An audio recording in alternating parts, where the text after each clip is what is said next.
Hi, we're going to look at factoring perfect square trinomials. So this is a special kind of trinomial that we're given and a special way that we can factor them, only given this specific case. So first thing we need to know is perfect square. Perfect square, you're looking for one of these numbers over here. So if you see 1, 4, 9, 16, 25, 36, know that you can take the square root and get 1, 2, 3, 4, 5, 6, 7, and so on. Um, those are key things that we need to look for. Now you look for them in the front and at the end. And if that's good, then there's one other test that we can do. So let's take a look and see how we can break these down. So first off, 16x squared. 16 is a perfect square. X squared is a perfect square. So I know that this is 4x times 4x. That's good. I like that. 9. I know that's a perfect square. That's going to be 3 times 3. Now, in order to see if this is a perfect square trinomial, I need to double check this guy in the middle. So the middle, if this is a perfect square trinomial, I'm going to take one of the numbers in the front, one of the numbers at the end, and if I can multiply it by 2 and get this number, we're good. So right now, 2, 4, and 3, 8 and 3 gives us 24 with the x. That's it. That works. So how do we set this up? How do we rewrite this? Well, 4x, 3, 4x, 3, and we're going to say plus plus.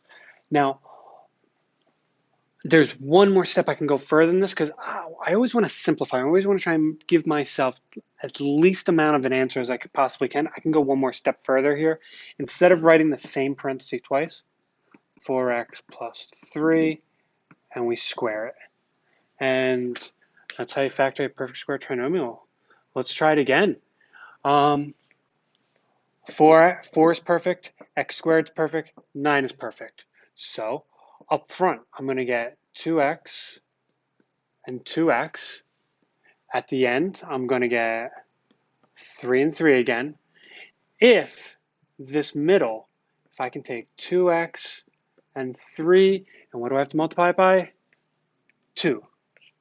If this all equals that, we're going to have a perfect square trinomial and we can do this. So 2 and 2 is 4, 4 and 3 gives us 12. We got the x. Okay, so now how do we build our parentheses?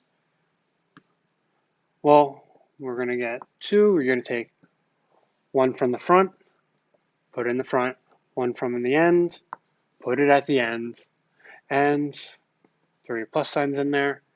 They're both the same, so when you rewrite it, we just need 1, and say that you have 2 of those parentheses. All right, a little bit larger numbers now. So first group, 81, I like. It's on the list. 25, it's on the list. So let's split them up. So up front, you're going to have 9x, 9x. At the end, 5 and 5. That's good. Now if the middle, I can take 9x times 5, which gives us 45x. Multiply it by a 2. 45 and 2 gives us 90. Okay. 9x, 9x, 5, 5. Now we have to worry about these signs.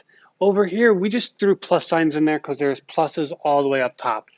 How's that going to change down here? Well, the only signs that I can effectively change are just these. I don't want to do anything in front of the 9. So if I do a plus and a minus, when I multiply these two together, I'm going to end up with a negative 25. That doesn't work. I want a positive.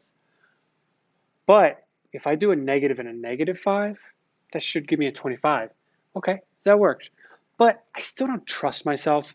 Let me just double check it. So if you're unsure if these are actually the answer, you can go back and distribute everything. So that's what I'm going to do really quick right now. So 9 and 9 gives us 81 x squared, 9 and 5, negative 45x. Let's distribute the negative 5 minus 45x again. And and add 25. 81, 25, two negatives, give me that negative up there. Cool. So this is the factored answer. Now, I just want to take this one more step further, and I don't like my answer looking with the two parentheses. So you say 9x minus 5 with an exponent. And that is factoring perfect square trinomials.